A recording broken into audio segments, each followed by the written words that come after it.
저는 경희대학교 원자력공학과 정범준 교수입니다. 다른 데서는 정말 할 수 없었던 얘기인데 저 친구는 원자력으로 밥 먹고 사는 사람이기 때문에 거짓말할 거다 이럴 수도 있죠. 지난 원자력발전소의 한 45년 정도의 기간 동안에 사회적 이슈가 되었었던 원자력이나 방사선 사고들이 많이 있었습니다. 근데 그 사고들이 일어났을 때 전문가들은 이제 인터뷰를 하면 대부분 안전합니다.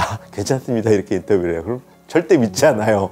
그럼 이제 의혹이 증폭되고 나중에 뭐 국회 뭐 청문회에서도 뭐 얘기하고 뭐 이런 과정이 있었는데 그러나 그 거짓말이냐 아니냐는 시간이 지나면서 아 누가 거짓말이었구나 누가 아니구나라는 걸 판단할 수 있게 되죠.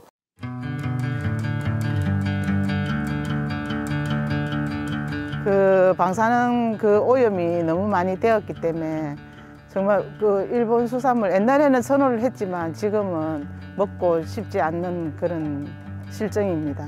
저는 후쿠시마에 몇 번 가봤습니다. 그래서 뭐 생선도 먹고 취재도 하고 그랬는데 후쿠시마가 굉장히 큰 동네입니다. 현입니다. 현. 후쿠시마 원전이 있었던 지역은 그 굉장히 작은 영역이고요. 그래서 그 후쿠시마 현 자체가 다 대피한 게 아니고 그 발전소 인근만 대피를 한 거예요. 그래서 후쿠시마는 원래 한문으로 하면 복도죠. 복받은 섬이 이제 후쿠시마죠. 후쿠시마 그 현에 여전히 살면서 계속 농사도 짓고 복숭아도 나오고 쌀도 많이 나오고 그래서 후쿠시마는 사케에 유명한 공장들이 많습니다. 사케 공장에 가시면은 후쿠시마 지하수로 후쿠시마에서 난 쌀로 사케를 만들어서 파는데 사케 품평회에서 14년 연속 1등한 사케 공장이 있어요. 항구에 가서 그날 물고기 잡은 걸 갖다가 일일이 한 마리 한 마리 다 방사선 측정을 해가지고 통과한 것들 이제 판매하거든요. 그러니까 샘플로 하는 게 아니고 하나하나 다 합니다. 그러다 보니까 이제 확실한 거죠. 지구 어디서나 방사선이 있고 또 비행기 타고 고도로 올라가도 방사선이 있고 지하 공간에서 라돈 가스라든지 일정량의 방사선에 늘 노출돼서 살거든요. 그래서 우리 몸은 일정량의 방사선을 견디도록 설계되어 있는 거예요. 그거에 적응한 것이고요. 후쿠시마 대처했을 때는 너무나 작은 방사선 양의 경우에도 너무 많은 사람들을 대피를 시키면서 오히려 그게 더 그분들을 고생시키고 노령 사망자들을 유발했다. 대피를 하더라도 방사선이 높지 않고 어떤 허용 기준 미만이면은 그냥 댁에서 살시게 하는 것이 훨씬 더 좋다. 이것들이 이제 지금 나온 교훈으로 되어 있어요. 깨끗하면 방류하지 않고 그대로 자체적으로 사용하면 될 것 같은데 뭔가 숨기는 거 아닌가요?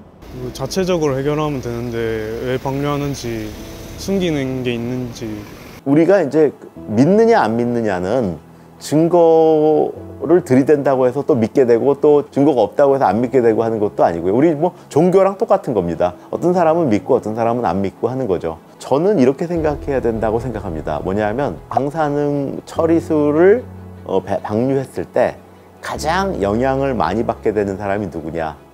그건 이제 일본 현지 주민이고 그 다음에는 일본 국민이고 그 다음이 뭐 미국도 갈 수 있고 우리나라도 올 수 있고 한 거잖아요. 그러니까 그 바닷물이 워낙 넓기 때문에 대한민국 입장에서는 그 사람들이 희석하지 않고 방류해도 똑같습니다. 희석해서 방류해야 되는 이유는 일본 사람들을 위해서 그런 거죠. 과연 우리가 일본이라는 나라가 자국민을 희생시킬 수 있는 나라인가? 자국민의 위해가 있는데도 막 방류해버릴 수 있는 나라인가? 이런 것들을 생각해보면 못 믿겠다 하는 그 얘기가 더 못 믿겠다 싶은 거예요. 과연 일본도 문명 국가인데 자국민들한테 손해날 만한 방류를 하겠는가? 이런 것들이 기본적으로 제가 생각해야 되는 거라고 생각합니다.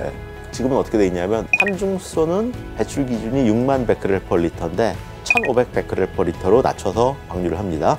배출하기 전에 얘가 1,500이냐 아니냐를 측정을 한번 하겠죠. 그 다음에 배출구에서 1,500보다 높은 게 나오냐 안 나오나 또 측정을 하고요. 그 다음에 그것도 한 1km 정도 떨어진 지점에서 또 측정을 합니다. 근데 보통 1km 정도 떨어지면은 이게 1,500이지만 주변의 바닷물하고 섞여서 1베크렐/리터로 떨어져요. 그러면 이제 1베크렐/리터면 우리나라 한강에 있는 삼중수소의 농도입니다. 바닷물이 더 낮아요. 바닷물은 0.1이고 비나 아니면 강물은 1베크렐/리터거든요. 1km 떨어진 지점의 계측기에서 1베크렐이 아니고 100베크렐이 검출되었다라면 방류를 스탑하게 돼 있어요. 왜 그러냐면 이거 1,500보다 넘었을 수도 있고 그 1500베크렐짜리가 나오면서 바닷물하고 섞이지 않고 해를 따라서 쭉 같이 왔을 수도 있잖아요. 바로 알람 뜨고 방류 중단하도록 돼 있어요. 그런 것들이 다 있는 거고요. 그 방류하기 이전에도 저 후쿠시마 지역에 모니터링 포스트를 둬가지고 거기서 이제 방사성 측정을 쭉 했었죠.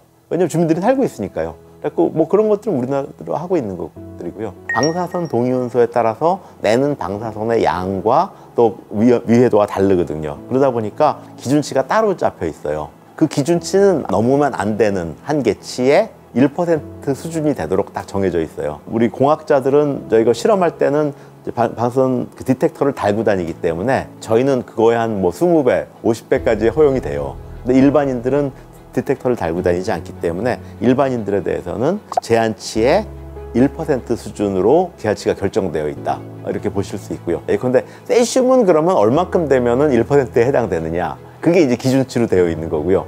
뭐 삼중수소는 1%가 되려면 얼마큼으로 농도가 되어야 되느냐. 이런 것들이 이제 기준치로 되어 있습니다. 제한치를 얘기할 때는 후쿠시마 관련해서는 꼭 삼중수소만 얘기합니다. 세슘이라는 얘기는 굉장히 많이 얘기되지만 제한치를 얘기할 땐 얘기하지 않아요. 왜 그러냐면 세슘이나 이런 동위원소들은 필터에 다 걸러가지고 제한치보다 훨씬 밑으로 만들어가지고 방류를 하고 있거든요. 근데 삼중수소는 물하고 똑같습니다.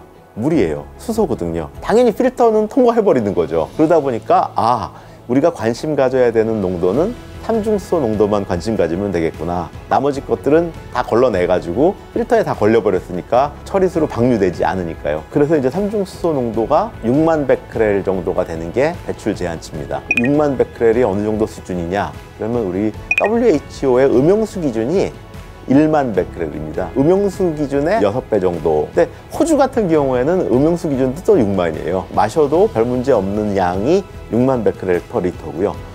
방류는 그거보다 훨씬 낮은 1500 베크렐 퍼 리터 정도로 방류를 합니다. 방류하는 그 시점에서 물을 떠더라도 삼중수소 자체의 농도는 이미 배출 제한치 미만이다 이렇게 보시면 됩니다.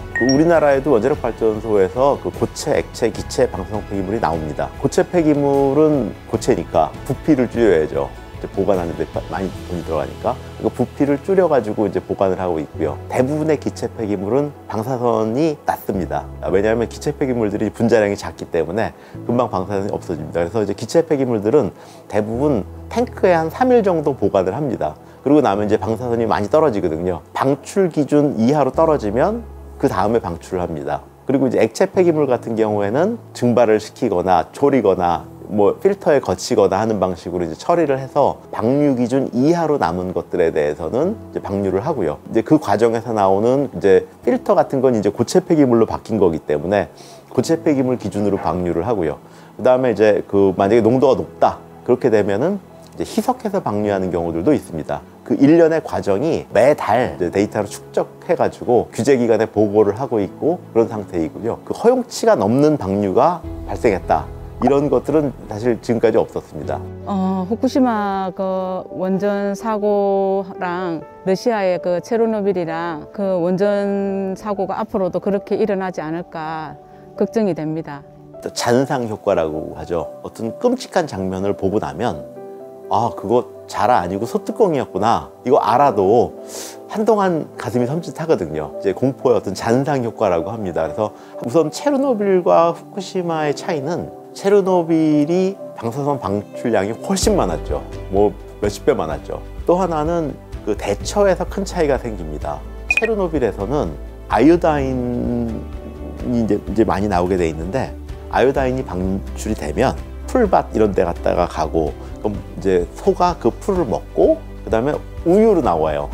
그러면 이제 방사선 사고가 났다. 그러면 우유 공급을 잘라야 되는데 러시아에서 우유 공급을 자르지 않았습니다. 그래서 우유를 먹은 어린이들이 이제 피해를 많이 봤어요. 그 러시아 원자력 발전소는 경남 용기가 없어요. 일본은 BWR이라고 해서 경남 용기가 좀 작은 노형이고 우리나라는 경남 용기가 굉장히 튼튼하고 큰 노형이에요. 체르노빌과 일본 그 후쿠시마 원전의 원래 설계 철학 자체가 경남 용기 용량이 작아가지고 동종의 미국 발전소들은 다 개량을 했어요. 그걸 개량을 안 하는 바람에 어떤 인재라고 보통 얘기하는데, 그 체르노빌 같은 경우에는 사고가 나고 하니까 그냥 위에서 콘크리트를 때려 부었죠. 그 안에 있는 방사성 봉이온소는 막 1000년 이렇게 가는데 콘크리트는 뭐 몇백 년이거든요. 그러다 보니까 이제 그렇게 때려 부은 콘크리트는 나중에 다시 제거하고 더 튼튼한 걸로 바꿔야 되기 때문에 애초에 그거는 이제 응급 조치였지 바람직한 조치는 아니에요. 결국 나중에 뭐 더 큰 돈을 들여가지고 석관을 만들었죠. 기억을 해보시면 사고가 났을 때 시간이 있었어요. 초창기 때는 워낙 방사성 물질도 많이 나가고 불도 꺼야 되고 하는 상황이었기 때문에 그냥 물과 콘크리트를 막 때려 부어가지고 이제 처리를 했었던 거고, 물이 없으면 바닷물로라도 냉각할까 말까 이런 고민을 했었거든요. 원자력 발전소는 프로그레스가 그렇게 급박하지 않다. 한 3, 4일 정도의 여유가 있다. 그래서 그 3, 4일 동안의 여유 동안에 우리가 잘 대처하면은 규모를 키우지 않을 수 있다. 일본 같은 경우에는 그 의사결정 구조도 잘못되었고 해가지고 그런 일들이 생겼다, 이렇게 보실 수 있습니다. 우리나라뿐만 아니라 지금 뭐 서방 세계에 있는 원자력 발전소는 다 똑같은데, 여러분들이 이제 건물 질 때 생각해 보시면 터파기라는 걸 하거든요. 그 일정 규모의 이제 터를 파고 거기다 이제 콘크리트 구조물을 안착시키고 그다음에 이제 그 기반 하에 건물들을 짓게 돼 있는데, 원자력 발전소는 밑에 안반 나올 때까지 팝니다.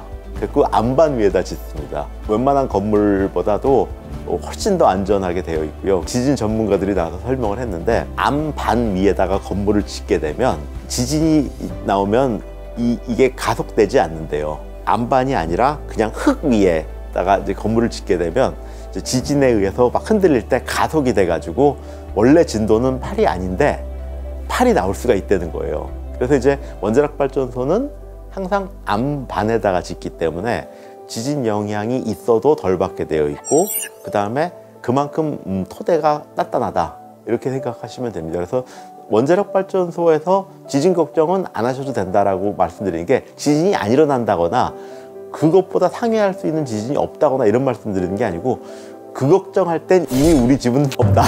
예, 그러니까 그 걱정이 중요한 게 아니다, 뭐 이 말씀 드리는 겁니다. 예. 아마도 제 기억에 도쿄전력하고 일본의 경제산업성 홈페이지에 들어가서 후쿠시마를 검색해 보시면 한글로 홈페이지를 만들어 놓으신 것도 있고요. 국문 자료들도 있습니다. 정보 공개를 위해서 그런 것들을 하고 있고요. IAEA가 어떤 일본 후쿠시마에 대해서 조사한 자료들은 무료로 IAEA 홈페이지에서 다운받아 보실 수 있습니다. 그래서 누구나 이제 접속할 수 있고요. 지금도 앞으로도 또 원자력 발전소 어떤 일이 생겼다 그러면 또 깜짝 놀래고 이슈가 될 겁니다. 우리가 아무리 기술이 좋아도 국민이 원하지 않으면 할 수 없다. 기술 개발하는 것도 중요하지만 국민들 설득하는 일들에 정성을 다해야 된다. 이런 것들은 저희가 지난 5년, 6년 동안 뼈저리게 경험을 했기 때문에 앞으로도 열심히 할 겁니다.